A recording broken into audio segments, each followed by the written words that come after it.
जुलाई की आज 28 तारीख है और कुछ दिनों से मेरे यहाँ बारिश नहीं हो रही है। ऐसे मौसम बन रहा है कि जैसे खूब सारे बादल आ रहे हैं और लगता है कि बारिश आएगी फिर नहीं आती है। तो सुबह भी खूब काले घने बादल थे, ऐसे लग रहा था कि अभी जैसे बरस जाएंगे।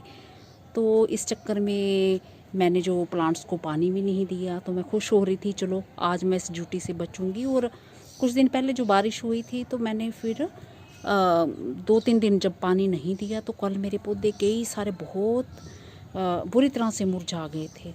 तो उनको फिर मैंने पानी सुबह आके दिया और कुछ एक पौधे मेरे जो रह गए थे और आज फिर अभी मैंने उनमें पानी डाला है।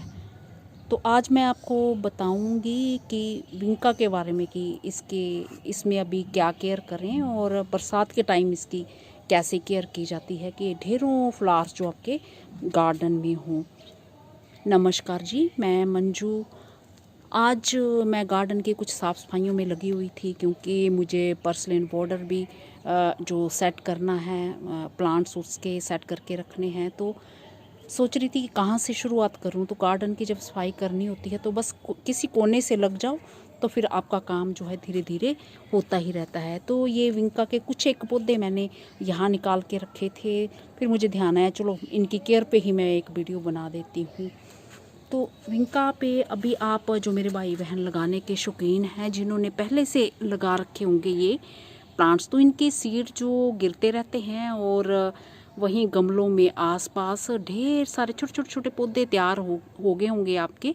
तो आप इन्हें अभी जो है ट्रांसप्लांट कर सकते हैं, छोटे छोटे पोट्स में भी ट्रांसप्लांट कर सकते हैं। ये देखिए 4 इंची का पोट, ये 4 इंची का पोट, और इसमें कितने अच्छे से ये लगे हुए हैं, खिल रहे हैं। तो इसमें 1-2 पौधे लगा दीजिए तो खूब अच्छे से ये चलते हैं। और कुछ एक मिक्स करके भी आप लगा सकते हैं, जैसे ये छोटे से ये एक पोट है, ये मिट्टी वाला है, चिड़ियों को जो पानी पिलाते हैं, देते हैं, पीने के लिए रखते हैं। तो इसमें कई तरह के ये मैंने फाउंटेन ग्रास भी लगा रखी हुई है और ये कैलन-कोई के भी कुछ लगे हुए हैं और ये विंका भी इसमें चल रहा है।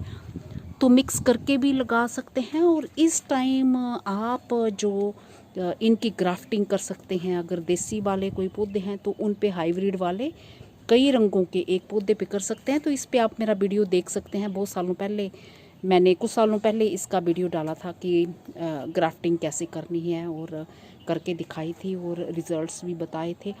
तो वो सब आप कर सकते हैं। और कुछ नहीं तो इसकी कटिंग्स भी आप तैयार लगा सकते हैं, कई तरह के जो तैयार करना चाहते हैं, जैसे आपका मन हो तो आप वो भी लगा सकते हैं। तो कटिंग लगाने पे भी मेरा वीडियो है। तो वीडियो सर्च करने के लिए आप ये लिखें vinca cuttings .. Manju organic gardening या विंका ग्राफ्टिंग ..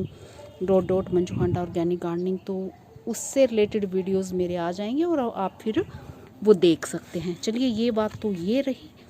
अब मैं बात बताऊं कि जैसे बरसात का मौसम है और जैसे हमने खूब सारे पौधे इसके विंका के तैयार कर रखे हुए हैं, तो घने घने अगर इकट्ठे हमने जगह के लिए रखे हैं कि अभी गार्डन सेट नहीं किया है, तो कई बारी कई पौधों में हम पानी देना भूल जाते हैं। तो ज़रूरी नहीं कि बरसात का मौसम है और बरसात हमारे हो ही रही हो।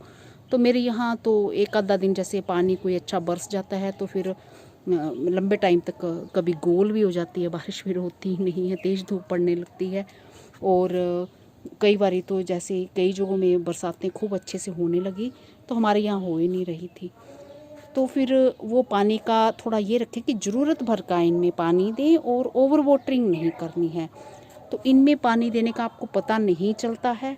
तो आपने जब ये पौधे आपके हल्के से मुरझाने जैसे लगे, तो ये मेरा जो पुराना एक पौधा है तो इसमें मैं पानी दिया नहीं था, तो इसकी पत्तियाँ जो है ऐसे कुछ मुड़ने लगी थी, ऐसे मुरझाने। तो मुझे पता चल गया, फिर मैंने ये इसमें इनमें जो पानी दिया है, तो अभी कुछ टाइम पहले ही मैंने अभी पानी दिया है, वीडियो बनाने से पहले कुछ देर पहले। और मैं गार्डन में कुछ और भी काम कर रही थी, तो अब ये थोड़ा ठीक। तो इस तरह से पत्ते थोड़े मुरझाने जैसे लगे तो तब भी आप पानी इनमें डाल सकते हो। और सबसे पहले ड्रेनेज सिस्टम बहुत बढ़िया होना चाहिए और मिट्टी जो आपकी भुरभुरी होनी चाहिए।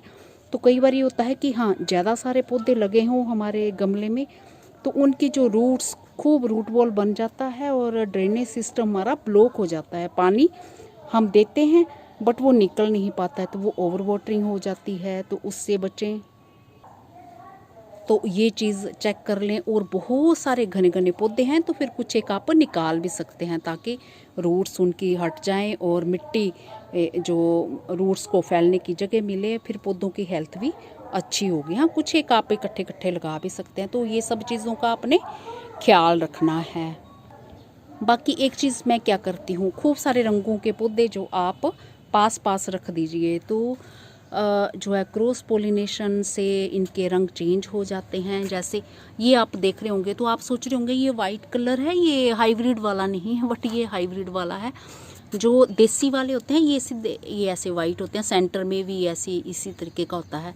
बट ये वाले जो हैं ये सेंटर में ये देखिए अलग कलर इसमें आ गया है। तो इस तरह के ये बन जाते हैं। और कई सारे रंग हमारे जो हमने गार्डन में नहीं भी लगाए हों वो भी तैयार हो जाते हैं। और कई सारे रंग जो हमारे लगे हों वो गायब भी हो जाते हैं।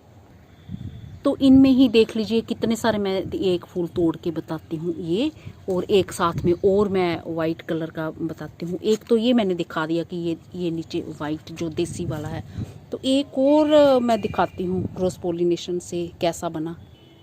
तो ये देखिए क्रॉस पोलिनेशन से, तो आप सोच रहे होंगे इसमें क्या नई चीज़ है, सेंटर में ऐसा ही तो है। नहीं, इसके सेंटर में डिफरेंट है और जो मैं फूल तोड़ के लाई हूँ ये डिफरेंट है। ये देखिए, है ना, फ़र्क है ना, खूब सारा देखने में इस तरह के हैं। और ये बिल्कुल वाइट कलर के फ्लावर्स भी नहीं है, हल्का बिल्कुल पिंक जैसा कलर है। तो ये कहीं और भी पौधा लगा हुआ तो मैं ये तोड़ के लाई हूँ, तो बिल्कुल सफ़ेद रंग का नहीं है ये, कुछ हल्का सा इसमें ये कुछ और जैसा है, ये पिंक का हल्का सा इसमें आ गया है। तो इस तरह से कई सारे रंग जो हमारे गार्डन में अपने आप ही तैयार हो जाते हैं। तो मेरा ख्याल है आप समझ के होंगे। ना ही पौधों को ऐसी पानी की कमी करनी है, बहुत ज़्यादा कमी। हाँ, बहुत ज़्यादा छाया वाली जगह में रखेंगे तो इनमें फूल नहीं आते हैं, पौधे चलते रहते हैं, बट पत्ते इनके जैसे ये येलो होने लगते हैं। और कुछ एक येलो तो इसलिए भी होते हैं कि पुराने पौधे होते हैं, अगर तो पुरानी पत्तियाँ फिर वो येलो होने लगती हैं, वो झड़ जाती हैं और फिर न्यू ग्रोथ उनकी होने लगती है। तो इस कारण भी होते हैं और ओवर वाटरिंग से भी होते हैं। और छाया वाली जगह में जब हम पानी देते हैं तो पानी सूखता ही नहीं है। और हाँ, धूप में जब रूट बॉल बना होता है और थोड़ा पानी मतलब निकल भी जाता है, पर लंबे टाइम तक पानी खड़ा रहता है गमले में और धीरे धीरे निकलता है, तो भी इसके पत्ते पीले होने लगते हैं और फूल फिर अच्छे से नहीं आते।